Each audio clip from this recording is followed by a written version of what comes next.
Okay guys, welcome. We are on day 2 of doing our sourdough starter from scratch using fruit as a booster or produce as a booster. So you can see I have labeled in a very fancy way with my P-Touch my starters. We've got the pineapple leaf, whole wheat, so there's no fruit in that one and no produce, grapes and blueberries, and I think you should be able to kind of see that. Don't forget the pineapple leaf one is a little bit further ahead, and it's working. I fed this last night about like 9:30, so a little over 12 hours on this. It smells kind of creamy. It's just starting to get, like, I don't know, it smells like bread, but it's starting to get just a little bit of a acidic tang starting to it. It's got some nice bubbles going on in there. Pretty great. So I'm not gonna feed him yet, but what I am gonna do is show you how to do your second day feeding on these. So we're gonna start with our whole wheat just so you can see where we're at. Not much for bubbles yet, but don't panic. Now some people feel like you want to leave this alone for another day if you don't see anything, but I like to go ahead and feed. So here's what that looks like. I have our bowl here. We need to tear it out or zero it out. That means just account for the weight of the bowl, so we're not including that in our final weight, and we're going to do equal portions by weight on this. I'll show you in one of the other ones how to do this using your measuring tools, like your volume measuring tools as well. So power, if you just turn most digital scales on, it automatically tears out for you, but if you didn't do that ahead of time, and then you put your bowl on, now it says 4.3 ounces because that's how much the bowl weighs if you tap tear, and we're at 0. So now we're only weighing what we put into that bowl. And I'm going to go 2-ounce portions on this of each thing, because the yeast that's in here needs something to eat. It eats carbohydrates, takes starches and converts them into sugars and readily eats sugars. I want about 2 ounces there. Switch this over to ounces. There we go, that's 2.4, so a little more than I need.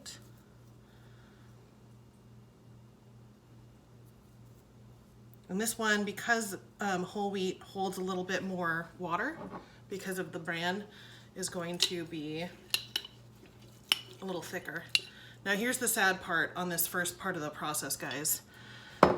This is called discard because it has served its function. You're not going to be able to use it to continue in your sourdough starter process.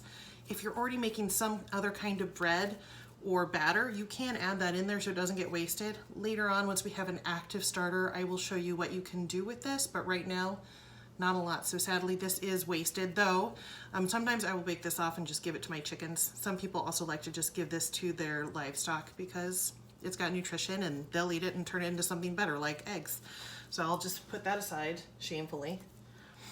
And then it is 2 ounces of water and 2 ounces of whole wheat flour for this one. I already have my stuff measured out there. Whoop. And it is same as it ever was like yesterday. It'll be a little bit squishier to incorporate things, but the idea is exactly the same. Mix it up, make a mush, put it in the jar. Cover it up, let's see what happens. What we're looking for is some nice bubbles happening by this time tomorrow, like we have with our pineapple leaf culture.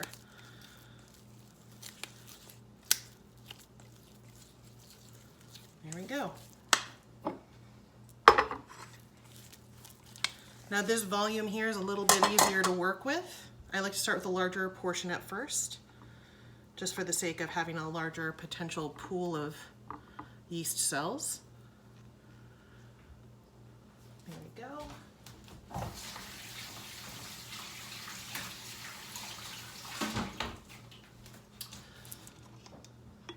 Lid. Not too tight so air can escape. And there we are. Set her down. Now you might be asking yourself on these guys that have fruit in them, when I feed this, what do I do with all the fruit? The answer is, until you get an active bubbling thing going on, I leave the fruit in and then eventually I will sift it out when I add liquid to it. But in this instance, I'm going to just leave it in for now. So, bowl, tare, that's the same bowl, so it works. This is our grapes. This one seems to have the most activity, which is interesting. I really thought it would be the whole wheat, but this stretchiness you see here, or stretchiness, is the gluten strands, which are the protein found in wheat, barley, and rye flour. And they get stretchier over time, like gluten develops on its own really nicely. If you just expose water into your flour, boom, gluten starts to form, and it just will get stretchier and stretchier over time no matter what you do. I'm gonna put a little bit more of those grape chunks in there.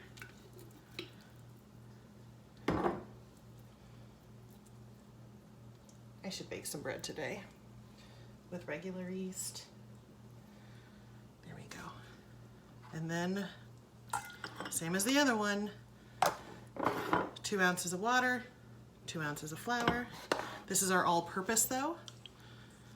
And then back into the jar it goes. That's literally it. We will do the same thing again tomorrow, and hopefully tomorrow, if you're following along, you will have some nice bubbles going like I have with that pineapple leaf. So that is it for today.